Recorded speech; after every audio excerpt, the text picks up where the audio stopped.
Ashama kabajamtoota dhaggeeffattoota maatiiwwan miidiyaa Kiilolee qophii keenya guyyaa har'aatiin odeeffannoo wayitaawaa ta'an dhimmoota muummichi ministeeraa Dr. Abiy Ahmed Kaayiroo deemanii fi qophiilee tokko tokko qabannee jirra. Hanga dhuma qophii keenyaatti nu waliin ta'a. Muummichi ministeeraa Dr. Abiy Ahmed wayita Ijiptii turanitti Kaayiroo haaraa daawwachuu fi waltajjii Sudaanitti nagaa buusuuf biyyoota ollaa pirezidaantiin Ijiptii Abdul Fattah al-Siisiin waaman irratti hirmaachuun isaanii odeeffannee jirra. Pirezidaantiin Ijiptii Abdul Fattah al-Siisii muummeen ministeeraa FDRI Dr. Abiy Ahmed machuun hooggantoonni biyyoota lamaanii waliin hunda galeessa faayidaa uummata biyyoota lamaan mirkaneessuuf hariiroo waloo gama siyaasaa dinagdee fi aadaa fooyyessuuf murannoo qabaachuu isaanii ibsaniiru. Murannoon hooggantoota kanneenii nageenyaa fi tasgabbii naannichaaf gumaachi qabu olaanaa ta'uurra darbee qormaatilee biyyoota lamaan mudatu ce'uuf murteessoo ta'uu dhaga'ameera. Marii sadee hidha haaromsa guddicha Itoophiyaaf furmaata laachuuf qabxiiwwan lama irratti walii galaniiru. Guutiinsa bishaanii fi dambiiwwan hojimaata hidhichaa ilaalchisee Itoophiyaa, Sudaanii fi Ijiptii gidduutti mariin taasifamuu saffisaan akka eegaluu fi marichi baatii 4 keessatti xumuramuuf waliigaltee irra ga'ameera. Itoophiyaan qabeenya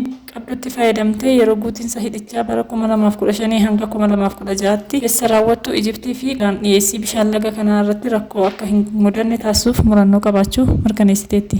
Itti fufuun rakkoo walxaxaa Sudaan mudate furuuf tattaaffii waloo barbaachisaa. Muummeen ministeera Dr. Abiy Ahmed rakkoo Sudaan furuuf marii gaggeessummaa dhaabbata misooma mootummoota baha Afrikaa fi deeggarsa gamtaa Afrikaan eegalame wal simsiisuun barbaachisaa ta'uu dubbatanii jiru. Dr. Abiy Ahmed rakkoo walxaxaa Sudaan mudate furuuf tattaaffii waloo kan barbaachisu ta'uu ibsuun waltajjii Sudaanitti nagaa buusuuf biyyoota ollaa pirezidaantiin Ijiptii Abdul Fattah al-Siisiin waaman irratti haasawaa taasisaniin rakkoo walxaxaa Sudaan mudate furuuf tattaaffii waloo barbaachisaa ta'uu kaasaniiru. Adeemsi ce'umsaa gara nagaa biyyattii bara faranjoota 2020 eegalee karaarraa maquun lammiilee biyyattii miidhaa jiraachuu fi rakkoo kana keessaa bahuuf ilaa fi ilaameen murteessaa ta'uu fi uummataaf gorsa laachuun furmaata ta'uu akka qabu dubbachuu isaanii dhaga'ameera. Yeroo ammaan kana muummichi ministeeraa Dr. Abiy Ahmed Ijiptitti haasaa taasisan xumuruun gara Finfinnee deebi'anii jiru.